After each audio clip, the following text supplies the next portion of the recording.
High বন্ধুরা, দেখো এখন আমি রেডি হয়ে গেছি। আমার হাজবেন্ড আসছে, তো আমরা এখন এয়ারপোর্টে যাব বলে একদম রেডি। এখন বেরোবো। তো এখন বাজে হচ্ছে রাত 12টা। দেখো এখন রাত 12টা বাজে, তো রাত 12টার সময় এই যে আমরা রওনা দিয়ে দিয়েছি। এখন আম, এই রাত 12টার সময় যাচ্ছি, আবার বাড়ি আসতে আসতে 5টা বেজে যাবে।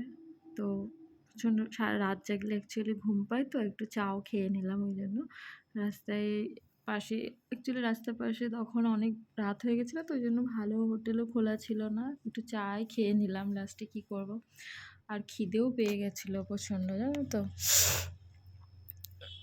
তো এই জন্য একটু চা খেলাম। তো তারপরে চা খেয়ে আবার এই যে আমরা রওনা দিয়েছি, এয়ারপোর্টে যাচ্ছি। এখন জামাইবাবু চালাচ্ছে গাড়ি, বাট একটু পরে হচ্ছে আমি চালাবো। সবাই অল্টারনেট করে চালানো হচ্ছে, কারণ অ্যাকচুয়ালি আমরা তো প্রফেশনাল ড্রাইভার নই বলো, আমরা শখে শিখেছি, শখে চালাই।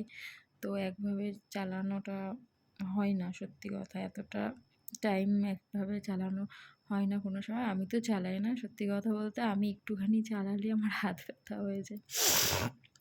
তো এই যে দেখো, এবার হচ্ছে আমি চালাচ্ছি। আমার জামাইবাবু অনেকক্ষণ ধরে চালাচ্ছিল, তো ওই জন্য আমি বললাম দাও এবার আমি চালাই, একটু তুমি একটু রেস্ট নাও।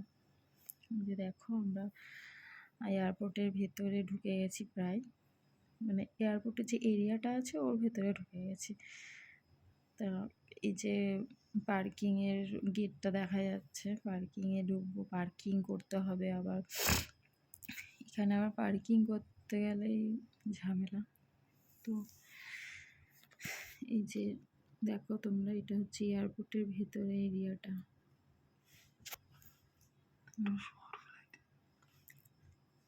রাত 2টোর সময় ফ্লাইট ছিল, তো আমরা তাও একটু ভালোই আগে আগে পৌঁছে গেছি।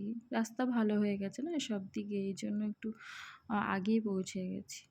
জ্যামও সেরকম ছিল না, ওই জন্য বেশ ভালো হয়েছে, আগে আগে পৌঁছেছি। একটু ফটো তুলতে পেরেছি, একটু রিলস করতে পেরেছি। তারপরে তো ওর 2টো কততে যেন ছিল ফ্লাইটটা। এই যে দেখতে পাচ্ছ এয়ারপোর্ট, যে দেখো এয়ারপোর্ট। এই যে তোমার হচ্ছে এয়ারপোর্টের যে পার্কিংয়ের গেট আছে, এই যে পার্কিংয়ের গেট এটা। এই যে পার্কিং করব এবার গাড়ি, এখানে আবার টিকিট কাটতে হয় পার্কিংয়ের জন্য। তো এই যে এখানটাই টিকিট কেটে পার্কিং করব। ঢুকে গেছি। এই যে দেখো পার্কিং, এটা হচ্ছে এয়ারপোর্টের পার্কিং, যেখানে গাড়ি রাখে।